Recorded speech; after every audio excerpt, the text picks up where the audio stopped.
Good morning, everyone. So Westside United captures our 10 Westside communities. Chicago is a community of diversity. We have 77 communities that span from the north to the south sides. The west side sits in the middle. It has historically been disenfranchised and disinvested due to historical racism and other efforts. And a lot of the areas that we work in have not been rebuilt since 1968 during the riots after Dr. Martin Luther King's assassination. So leading this work, we call out those as key drivers to the conditions that we see today. And this combined effort is really around our institutions that have come together. We have 6 collaborators, as Darlene mentioned, with Rush being the lead, Ann and Lurie Children's Hospital, UI Health, Cook County Health, Sinai Health, and Amita Health, who came together to really think about how they could address community health and economic wellness together. Not to neglect the communities that are in their backyard, but to work together with a shared vision of improving neighborhood health by looking at inequities in healthcare, education, economic vitality, and the physical environment using a cross-sector place-based strategies. And so our engagement began with Rush being a leader, a quarterback, bringing its partners to the table to really think through how we work together to reach our big, hairy, audacious goal of decreasing the life expectancy gap between the Loop and our 10 Westside communities by 50% by 2030. So Darlene took us through Rush changing its mission, the formation of the Anchor Committee. One of the things that we wanted to do was make sure we had the voice of the community. We did not want to be another prescriptive model coming in to dictate to community what they needed. We found what the issues were within our systems, how we could work together and leverage resources, and we wanted to get on the ground to see what community voice said, what the pulse of the community was. And we heard 4 things over the period of our listening sessions that went between March and July of 2017. People wanted safe neighborhoods, access to care, equitable education, and jobs.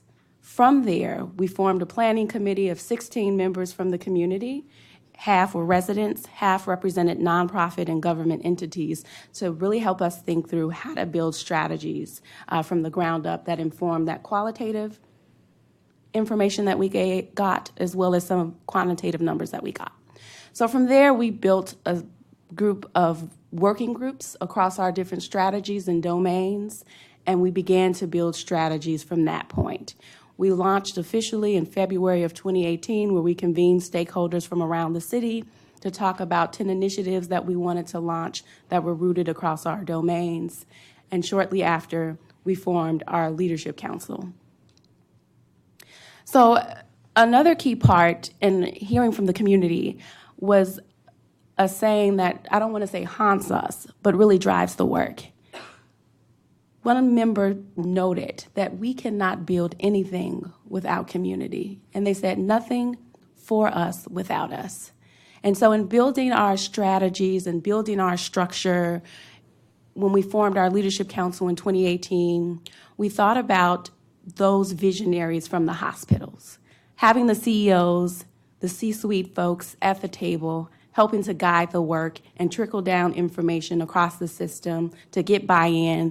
We then built our strategies and operation arms. So we had to have a backbone staff to carry out the strategies that we agreed upon. We have an operations team that also works together with that backbone piece. And then for each of our programmatic efforts, we have steerco or community-based groups that really drive each of our strategies. So I mentioned the planning committee. That was a temporary body that dissolved after 6 months once we stood up a lot of the work.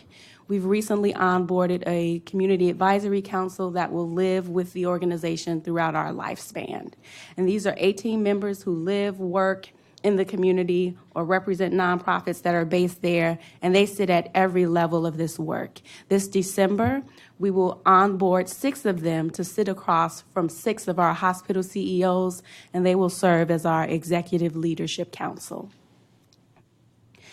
We talked about economic vitality being the first driver for this work as the Anchor Committee focused. When we brought together Westside United, we continued those efforts and we set goals around local hiring. We made a commitment this year, and I should go back to say that for the first time, these participating institutions began to share hiring data. They began to share how they were spending procurement dollars. And what we did in my last 17 seconds is, right, 2 seconds, is committed to hiring 3,500 people from the West Side. Our dashboard showed that we were at 1,000. So by 2021, we set that goal. We also launched employee pathways. So we're in our second cohort of medical assistants for incumbent workers who have been in non-clinical positions in their tenure at the institutions, and now they can participate in programs like this, where after 18 months, they receive their medical assistant pathway programs. It's looped into employee reimbursement for tuition, so it's free, and transportation is wrapped in. Free is really important. Yes. Another piece is our small business grant pool that we piloted last year with $85,000. We gave 7 businesses grants to help with capital improvement, to hire additional staff. This year, with a gracious donation from JP Morgan Chase, we're able to increase that to $500,000 and to provide up to 30 grants, all with the hopes of building up those corridors that never came back after 1968 in some instances. This is a map that we use when we call out our work, when we go into the community to talk about what we do.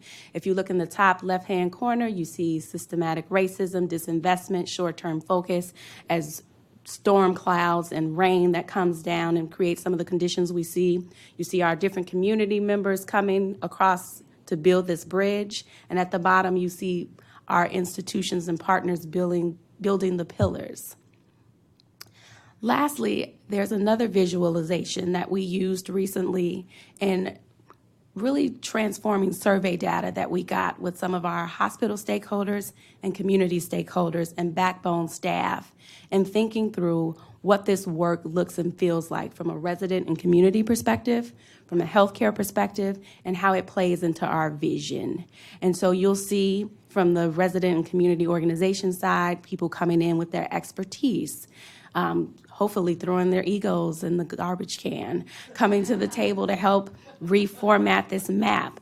On the other side, you have the healthcare systems coming in at the same rate as equal partners, really working to help us build a shared vision for decreasing the life expectancy gap. What I love is that they have bags of expertise, but then backpacks of preconceived notions. Yes. So how do you balance that? Great.